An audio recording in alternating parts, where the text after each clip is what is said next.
반갑습니다. 내가 요 사이 며칠 동안, 제가 한 강의에 대해서 약간 좀 후회를 좀 하고 있습니다. 어쨌든.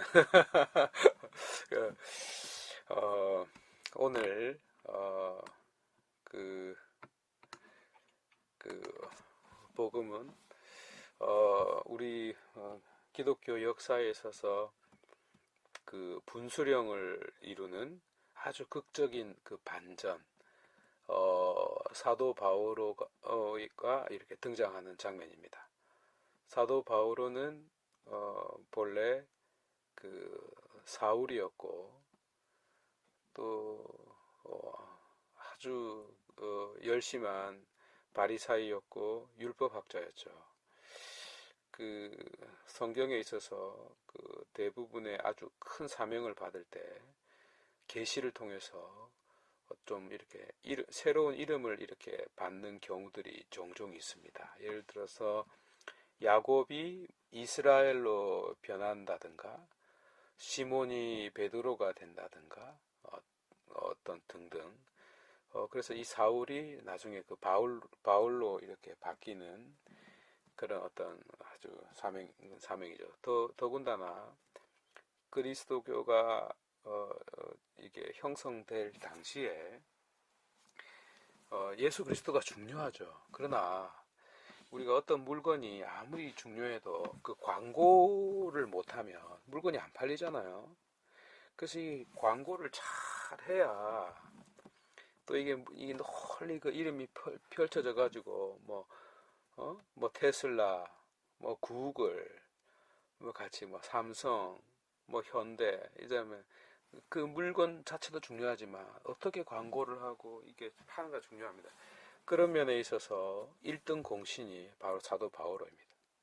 그래서 어떤 경우에는 예수라는 역사적인 그 인물보다도 어, 어, 또 다른 의미로 더 중요한 사람이 사실은 사도 바오로예요.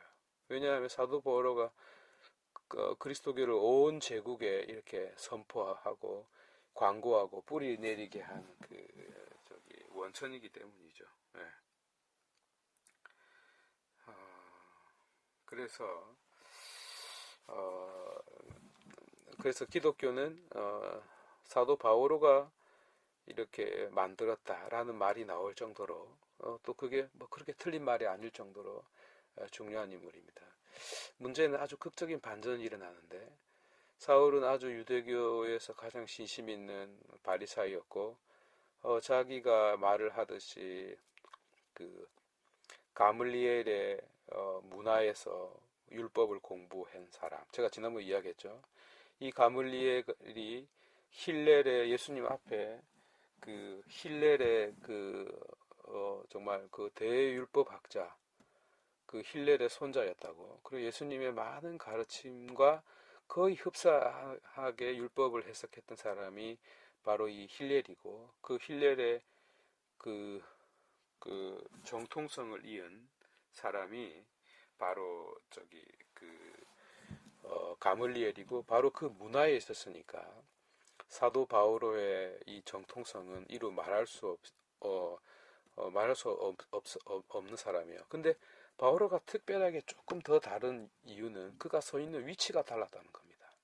그는 이스라엘 출신이 아니에요. 그는 예루살렘에서 이스라엘에서 벗어나 있는 소아시아 우리가 지금 말하는 그 다마스쿠스니까 그는 사실은 로마 제국의 로마 시민으로서 그리고 로마 사람들이 반드시 이렇게 공부해야 될 어떤 그런 그리스 그 문화에서 어떤 그러니까 그리스의 문화와 문학과 그 로마의 어떤 정통 교육을 받은 사람이기 때문에 어, 그 아주 그 중요한 사람입니다. 말하자면 사도 바오로에게는 한편으로는 좀 열두 제자들 가운데 좀 왕따의 위치에 있을 수 있었지만 다른 한편 그는 이스라엘이라는 그 민족 편협한 민족주의에 갇혀 있지 않는 위치에 서 있을 수 있었습니다. 그래서 기독교가 선포될 때 아주 중요한 결정적인 역할을 하는데, 기독교가 폐쇄적인 그런 어떤 편협한 민족주의에 갇혀 있지 않고 보편적 그 신앙으로 이렇게 발전하는데 결정적인 역할을 합니다. 결국 나중에 이스라엘은 그 민족주의 때문에 로마에서 망하지 않습니까? 그 나라가 망하지 않습니까? 그런데 어쨌든 그 기독교를 이스라엘이라는 유다인이라는 그런 민족의 울타리를 뛰어넘고 모든 민족을 아우르는, 모든 민족을 향해서 이렇게 선포하게 만든 결정적인 요인이 된 사람이 사도 바오로이기 때문에 사도 바오로만큼 사실 그 중요한 사람은 없습니다. 그리고 사도 바오로는 아주 그 교육을 제대로 받은 사람이기 때문에 글을 잘 썼어요. 여기에 비하면 베드로는 정말 그 글솜씨가 너무나 좀 형편없습니다. 정말 이 글 같은 글이 아니에요. 그리고 사도 바오로의 이 글은 정말 걸작입니다. 근데 다만 사도 바오로가 말을 잘 못했다 그래요. 하여튼 글을 잘 쓴 걸로 생각하고, 어쨌든 오늘은 뭐 제가 마음 준비도 안 돼 있었지만 어쨌든 이 사도행전의 이 순간을 한번 잠시 우리가 들으면서 한 가지만 좀 이렇게 말씀드리고 싶어요. 사도 바오로는 바리사이였고, 또 예수님이 유다 지파였다면 바오로는 벤자민 지파입니다. 이 유다 지파와 벤자민 지파는 나중에 북이스라엘 열 지파가 이렇게 서로 갈라지고 남쪽 남쪽에 유다 지파와 벤자민 지파의 벤자민 지파에서 이게 가깝고도 먼, 이게 사랑하면서도 증오하는, 또 어떤 이게 사랑하면서도 미워할 수밖에 없고 미워하면서도 사랑할 수밖에 없는 이 두 지파가 바로 이 유다 지파하고 그 벤자민 지파예요. 그래서 바오로는 이 벤자민 지파 출신입니다. 근데 예수님은 유다 지파죠. 그 위로 더 거슬러 올라가면 다윗은 유다 지파고 사울은 벤자민 지파입니다. 그런데 사울과 그 다윗의 이런 관계를 잘 알고 있지 않습니까? 나중에는 거꾸로 이제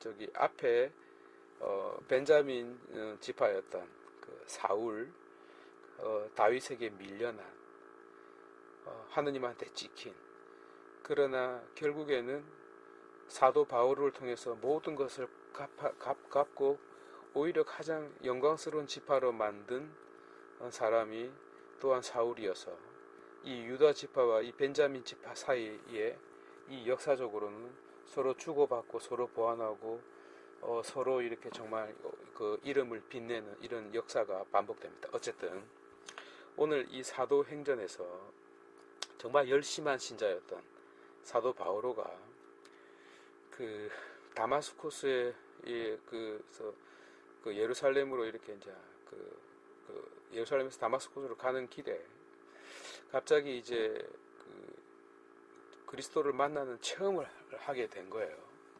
갑자기 빛이 번쩍거리면서 자기 주위를 덮치고 자기가 땅에 떨어진 거죠. 그래서 엎어졌는데 갑자기 어떤 음성이 들렸어요.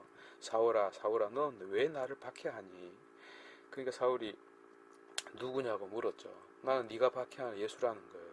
그렇게 해서 이런 관계가 이루어졌는데, 이 사건이 실제로 외적인 음성이 들렸는지 아니면 사도 바오로의 내면에서 일어난 사건인지 좀 명확하지 않습니다. 그러나 어쨌든 이 사건을 계기로 해서 박해자가 이제 신앙을 증거하는 사람이 됐다는 것은 놀라운 일이 됐습니다. 그러니까 누구보다도 율법에 충실한 사람이 이제 오히려 그, 그 기독교를 이렇게 옹호하는 사람이 됐다는 것은 정말 놀라운 일이에요. 근데 어떻게 사도 바오로가 이렇게 똑똑한 사람이, 율법에 이렇게 도통한 사람이 어떻게 해서 이렇게 이런 정말 말도 되지도 않는 이런 기독교에 빠지게 됐을까요? 그것은 바로 이 결정적인 체험 때문입니다. 무슨 말이냐 하면 사도 바오로는 사실 예수 그리스도를 만난 적이 없어요. 예수 그리스도를 만난 적이 없고 자기는 예수를 박해한 적이 없어요. 자기는 그리스도를 믿는 사람들, 그리스도인을 이렇게 유대교의 입장에서 이렇게 체포하고 했던 거지. 그리스도를 박해한 적이 없어요. 그런데 갑자기 그리스도가 나타나셔서 왜 나를 박해하느냐고 이렇게 따졌다는 거예요. 이게 무슨 말이냐면 자기는 그리스도를 만난 적이 없고 그리스도를 박해한 적이 없는데 도대체 그 그리스도가 어디에 있었다는 거예요? 바로 그리스도를 믿는 사람들 안에 그리스도가 임재했다는 체험인 거죠. 그러니까 아주 큰 충격을 받습니다. 하느님이 당신을 믿는 사람들 안에 있다는 것. 그리스도가 그리스도를 믿는 사람들 안에 있다는 아주 놀라운 체험을 하게 된 것이죠. 우리가 흔히 신앙에 있어서 어떤 사람이 배신했다, 박해했다, 뭐 이런 걸 외적인 행위를 가지고 굉장히 중요하게 따지는데 한번 생각해 보세요. 베드로가 예수님을 배신했어요. 그러나 베드로가 예수님을 배신했을 때 베드로는 예수님 옆에 있었습니다. 근처에 있었어요. 그리고 베드로가 물론 자기가 아주 궁지에 몰려서 3번이나 모른다고 했지만 사실 그는 예수님을 바라보고 있었습니다. 예수님을 바라보고 있지 않았던 것이 아니에요. 보고 있었어요. 사도 바오로도 보세요. 사도 바오로가 하느님을 안 믿었습니까? 바오로는 하느님 믿었고 하느님이 주신 율법에 누구보다도 충실했어요. 그는 사실은 처음부터 정말 이 순간까지 자기는 하느님을 바라보고 있었습니다. 그런데 그는 바로 하느님의 아들 그리스도를 박해하는 자의 입장에 서 있다는 것에 대해서 이 놀라운 충격을 받지 않을 수 없었어요. 말하자면 베드로도 그렇고 바오로도 그렇고 그들은 한결같이 비록 이런 그리스도를 배신하고 그리스도인들을 박해했다 할지라도 정말 전 인생이 온 존재가 오직 하느님을 바라보고 있었고 그리스도를 바라보고 있었습니다. 굉장히 중요한 거죠. 한 번도 그 시선이 바뀐 적이 없어요. 다만 구체적으로 하느님의 존재 방식에 대해서 그는 엄청난 그 존재론적 충격을 받게 된 거죠. 자기에게 있어서 하느님은 유일하신 하느님이고 온전히 영적인 영이신 하느님이시고 어떤 누구의 눈에 보이거나 그런 분일 수가 없는데도 불구하고 바로 자기 앞에 나타나셨다는 것, 그리고 십자가에 못 박혀 돌아가신 예수라는 분 안에 예수라는 분이 바로 그리스도라는 것은 사실을 이렇게 알게 된 것입니다. 그래서 내가 하느님은 그저 저 멀리 떨어져 있는 분이 아니라 정말 한 인간, 우리와 똑같은 인간으로 오신 분, 그리고 다른 사람, 당신을 믿는 사람들 안에 함께 계신다는 거. 마치 출애굽부터 그죠? 아브라함부터 출애굽에 이르기까지 그 모든 역사의 순간 모든 순간에, 그리고 결국에는 십자가에 못 박히고 하느님이 죽게 되는 어떤 결과에 이르기까지 모든 어떤 자기의 모든 지식들이 자기의 모든 어떤 역사, 모든 어떤 그런 가치들이요, 그 퍼즐 조각이 맞는 것처럼 착착착착착착착 틀어맞아서 하느님이 사람이 되셨다라는 사실을 깨닫게 된 것입니다. 그것은 자기에게 엄청난 충격을 줬습니다. 온 인생을 바꾸게 되고 근본적으로 신앙을 이렇게 방향을 틀게 만들었고, 오히려 그 신앙에서 꽃이 피게 만드는, 정말 그 유대교에서 기독교가, 이 기독교라는 꽃는 줄기가 나와서 꽃이 피게 되는 그 장면에 바로 사도 바오로가 서 있었던 거죠. 그래서 갈라디아서 같은 경우에 이 갈라디아서 2장에서 그는 고백하지 않습니까? 이제는 내가 사는 것이 아니라 그리스도가 내 안에 산다고요. 내가 이제 사는 것은 나를 사랑하시고 나를 위하여 당신 자신을 아낌없이 내어준 하느님의 외아들, 그분에 대한 믿음으로만 산다고. 그리고 그 십자가를 짊어지신 그리스도가 이 삶의 자기의 모든 것이라고. 십자가 외에 다른 이 세상 모든 것은 자기한테 이제 쓰레기라고. 야, 정말 대단한 것이죠. 그래서 이 사도 바오로의 어떤 그리스도 예수에 대한 이해, 그러니까 예수께서는 그리스도이시다라는 이 간단한 이해 속에서 기독교의 모든 교리들이 이렇게 출발하게 됩니다. 이후 어떤 기독교의 많은 교부들도 전부 다 사도 바오로의 이런 어떤 신앙적인 그 위치에서 말 그대로 기독교가 꽃을 피게 된 것이죠. 자, 마찬가지로 오늘 복음에서도 사실 말이 안 되는 이야기를 하는데, 예수님께서 당신 살을 우리에게 내어주시고 그 살과 피를 먹지 않으면 생명을 얻지 못한다. 이게 말이 안 되는 것 같은데도 이제는 말이 됩니다. 왜냐하면 사도 바오로가 이미 체험하지 않습니까? 하느님께서 인간이 되셨고, 그리고 그 그리스도께서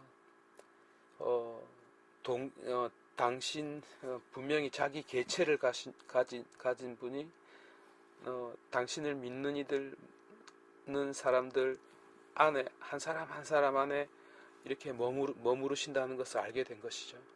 그래서 우리 가톨릭 교회가 2000년 동안 간직해온 이 거룩한 성사를 통해서 하느님이 믿는 이들 모든 사람들 안에 이렇게 함께 하시고 그 안에 현존하시고 임재하신다는 사실은, 그래서 필연적으로 뒤따라오는 수순이 된 것입니다. 말이 안 되는 거지만 사도 바오로가 체험한 것과 똑같이 우리도 이제 매번 사도 바오로가 체험한 그리스도의 각각의 그 임재를 우리도 체험하게 되는 것이죠.